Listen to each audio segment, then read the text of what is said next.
안녕하세요. 경력 25년의 브랜드 네이밍 별리사 마크웨이입니다. 코웨이가 리앤케이 브랜드를 LG생활건강에 빼앗긴 이야기를 해보려 합니다.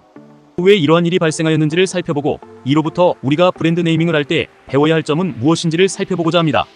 리앤케이는 코웨이의 화장품 브랜드로서 상당한 인지도가 있는 브랜드라 할 것입니다.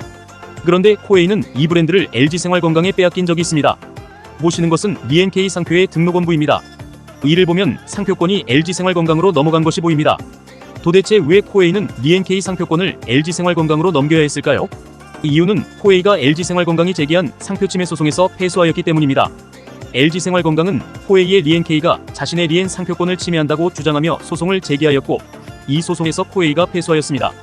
LG생활건강의 주장은 소비자들이 리앤케이를 자신의 등록상표 리앤과 오인, 혼동한다는 것입니다. 즉 소비자들이 리앤과 리앤케이를 같은 브랜드로 오인, 혼동하여 본래 리앤을 구입하려던 자들이 리앤케이를 구매한다는 것입니다. 이에 대한 가장 강력한 근거는 발음이 비슷하다는 것입니다.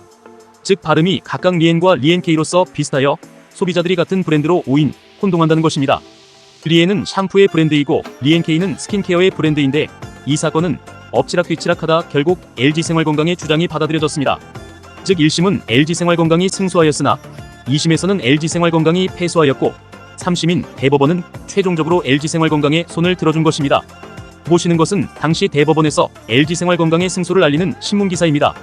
무엇이 문제였나? 소송 중에 수많은 자료들이 제출되었겠지만 가장 눈길을 끄는 것은 리앤케이의 발음과 관련되어 법원이 리앤 플러스 K의 구조로 파악하였다는 것입니다. 즉 법원은 리앤케이를 리앤의 알파벳 K가 단순히 결합된 것으로 파악하였다는 것입니다. 이것은 예를 들어서 애플에 단순 알파벳 K를 붙인 애플 K와 같이 생각하는 것과 같습니다. 아마 스마트폰의 브랜드로 애플 K가 나오면 사람들은 애플의 제품으로 생각할 것입니다. 이와 같은 식으로 법원은 판단하였던 것입니다. 그런데 리앤케이는 왜 이렇게 이름이 만들어졌을까요? 아마도 리는 리바이탈라이즈와 관련이 있을 것 같고 NK는 면역세포인 NK세포에서 가져온 것이 아닌가 하는 생각이 듭니다. 보통 리로 시작되는 화장품 브랜드가 많이 발견이 되는데 예를 들어 리버스, 리앤셀과 같은 것인데 코웨이는 소송에서 이러한 맥락으로 소비자들은 리앤케이를 받아들일 것이다 라고 주장을 하였으면 어땠을까 하는 생각이 듭니다. 즉 NK세포를 리한다, 즉 NK세포를 리바이탈라이즈 한다는 의미로 소비자들은 받아들일 것이다 라고 주장과 입증을 하였으면 어땠을까 하는 것입니다. 어쨌든 코웨이에서 리앤케이 브랜드를 네이밍하는 단계에서 분명히 LG생활건강의 리앤은 체크가 되었을 것이고 이와 관련되어 일정 수준 이상의 문제가 있다는 것도 인지를 하지 않았을까 합니다. 즉 리앤케이는 3음절의 상표로서 앞에 2음절이 동일한 상표가 있다는 것을 브랜드 네이밍 단계에서 이미 체크하고 잠재적인 문제점을 인지하지 않았을까 합니다. 이러한 경우의 판단은 어떻게 하여야 할까요?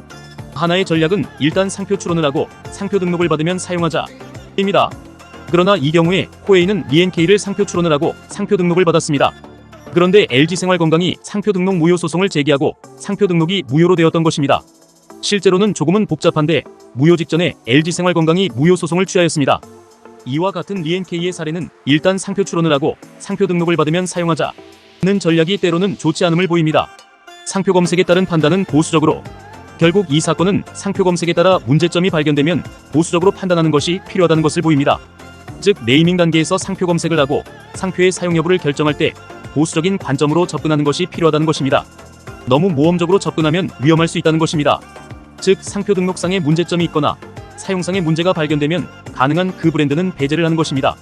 어떤 경우 네이밍 단계에서 이 브랜드는 문제가 없다고 변리사를 설득하려는 네이미스트 분들도 계십니다. 변리사의 입장에서는 이러한 간곡한 얘기를 들으면 가능하면 문제가 없는 쪽으로 결론을 내리고 싶어지기도 합니다. 그러나 변리사는 궁극적인 판단자가 아니며 궁극적인 판단자는 법원의 판사입니다. 따라서 변리사를 설득하는 것은 무용한 것이고 경우에 따라서는 해로울 수 있습니다. 따라서 상표 검색에 따른 판단은 보수적으로 하여 문제가 있어 보이는 브랜드는 배제하고 새롭게 더 좋은 브랜드를 네이밍하는 것이 좋을 것입니다. 사적으로 코웨이는 리앤케이 브랜드를 LG생활건강에 넘기고 이후 3년 뒤 다시 소유권을 되찾아왔습니다. 코웨이와 LG생활건강 사이에 내부적 딜이 있었을 것입니다. 여기까지 시청해주셔서 대단히 감사합니다.